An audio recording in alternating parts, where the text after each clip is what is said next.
Sahabat tablikmu yang dirahmati Allah Subhanahu wa taala, kita hidup di dunia tidak bisa dilepaskan dari satu relasi yang penting.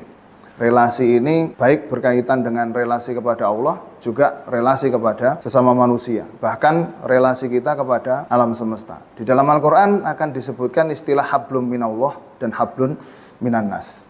Tentunya dua konsep ini cukup beralasan karena mau tidak mau manusia diciptakan oleh Allah Subhanahu wa taala untuk beribadah, dan oleh Allah Subhanahu wa taala manusia pun didesain untuk memiliki relasi sosial yang kuat. Karena Imam Ibnu Khaldun di dalam kitabnya Muqaddimah, beliau pun juga menyebutkan bahwa manusia yang hidup berkelompok, manusia yang hidup bersosial itu adalah sesuatu yang penting, sesuatu yang tidak bisa dilepaskan dari kehidupan manusia. Ramadan kali ini akan mengajari kita tentang dua hal itu. Yang pertama berkaitan dengan relasi kita kepada Allah Subhanahu wa taala. Satu hadis yang diriwayatkan oleh Imam Al-Bukhari di dalam kitab Shahihnya. Beliau mencantumkan hadis ini di dalam kitab Tauhid yang tertulis di dalam kitab Shahihnya bahwa, dan ini sangat sudah familiar di telinga kita, bahwa as-saumu li wa ana ajzi bi. As-saumu li wa ana ajzi bi. Ini hadis sahih. Hadis ini adalah hadis qudsi karena yang berbicara langsung adalah Allah Subhanahu wa taala.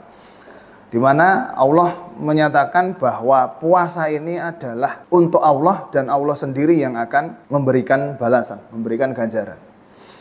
Hal ini mengindikasikan bahwa puasa ataupun Ramadan secara umum itu mengajarkan kepada kita untuk melakukan ataupun menjalin relasi yang kuat kepada Allah Subhanahu wa taala. Harapannya nanti dalam proses relasi kita kepada Allah Subhanahu wa taala sebagaimana yang disebutkan di dalam surat Al-Baqarah bahwa la'allakum tattaqun. Agar kita menjadi hamba yang memiliki identitas terbaik berupa muttaqun, orang-orang yang bertakwa. Dan puasa pun di dalam bahasa hadis riwayat Imam Bukhari tadi menjelaskan bahwa wa ana ajzi bihi, dan aku sendiri yang akan memberikan balasan. Hal ini menguatkan kepada kita bagi kaum muslimin yang sampai saat ini masih selalu berharap validasi dari orang lain. Tentunya ini menjadi satu cerminan bagus bahwa validasi yang kita harapkan itu adalah validasi dari Allah Subhanahu wa taala. Karena Ramadan mengajarkan kita untuk memiliki hubungan yang khusus kepada Allah Subhanahu wa taala lewat puasa. Kemudian Imam Ibnu Qayyim al-Jauziyah di dalam kitab Ad-Da' wa Dawa, beliau juga menyampaikan bahwa untuk mendapatkan cinta Allah Subhanahu wa taala, kita pun bisa melakukan amalan-amalan faraid, amalan-amalan kewajiban dan amalan-amalan nawafil yang sifatnya sunnah. Maka dengan puasa ini yang kita lakukan di setiap tahunnya, nantinya harapan kita adalah memiliki relasi yang kuat, memiliki hablum minallah yang kuat, sehingga nantinya ketika ini kita jalankan dengan baik, kita akan mendapatkan mahabbah dari Allah Subhanahu wa taala dan tentunya memiliki kecerdasan spiritual yang bagus, di mana kita memiliki tanggung jawab kepada Allah Subhanahu wa taala dan selalu berharap balasan dari Allah Subhanahu wa taala. Kemudian yang kedua, sahabat tablikmu yang dirahmati Allah Subhanahu wa taala, di samping konsep hablum minallah, tentunya Al-Qur'an mengajarkan kepada kita tentang hablum minannas. Di mana Ramadan pun juga menyampaikan lewat hadisnya yang diriwayatkan oleh Imam Ibnu Majah bahwa man fatara shaiman kana lahu mislu ajrihim min ghairi ayan qusa min ujurihim syai'an.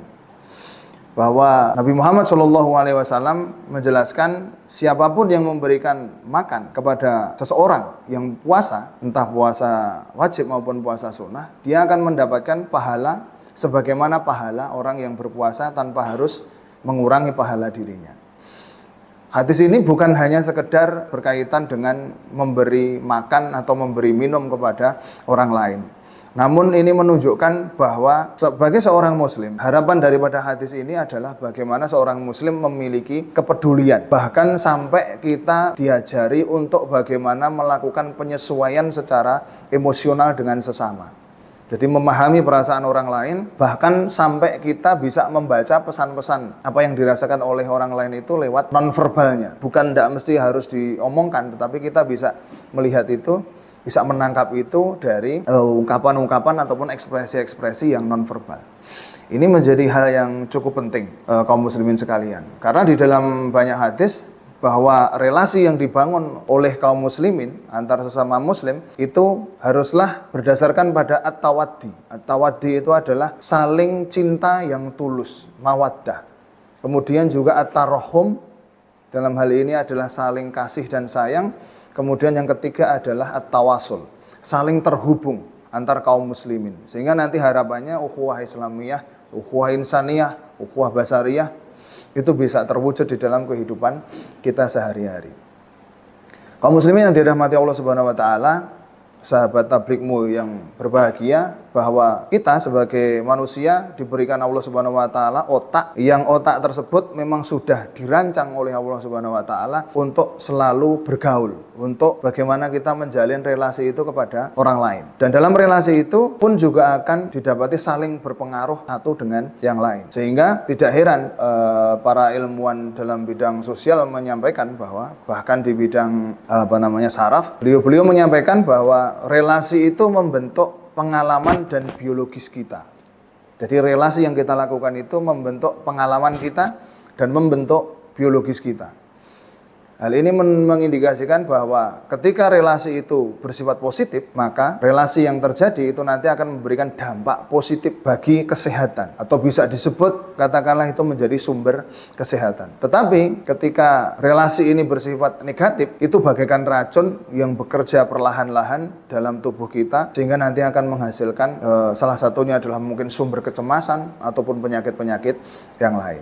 Makanya konsep hablum minan nas ini, sahabat tabligmu yang berbahagia, mari tentunya tidak dilupakan. Di sisi lain kita sudah berrelasi ataupun hablum minallah, di sisi lain juga harus hablum minan nas, sehingga ini perjalanannya menjadi seimbang. Karena ini benar-benar merupakan ajaran dari Allah Subhanahu wa taala. Nah, harapannya di dalam proses kita menjalin hubungan relasi hablum minan nas tadi adalah kita menjadi manusia yang memiliki kecerdasan sosial dan kecerdasan emosional yang bagus. Jadi bagaimana kita menyadari apa yang dirasakan orang lain dan kita memberikan kepedulian, bahkan sampai bagaimana kita memberikan sesuatu sebagai bagian dari kontribusi kita kepada orang lain. Akhirnya terakhir, pesan daripada Imam Malik dalam hal ini adalah tahadu, jadi saling memberi maka akan menghadirkan saling mencintai. Sahabat tabligmu yang dirahmati Allah Subhanahu wa taala, semoga di Ramadan kali ini dengan kita menyelaminya dengan baik, mengambil hikmah di setiap perjalanan, kita akan mendapatkan berbagai macam kecerdasan, baik kecerdasan spiritual, kecerdasan sosial, dan kecerdasan emosional. Sekian, syukran katsiran ala husni ihtimamikum. Assalamualaikum warahmatullahi wabarakatuh.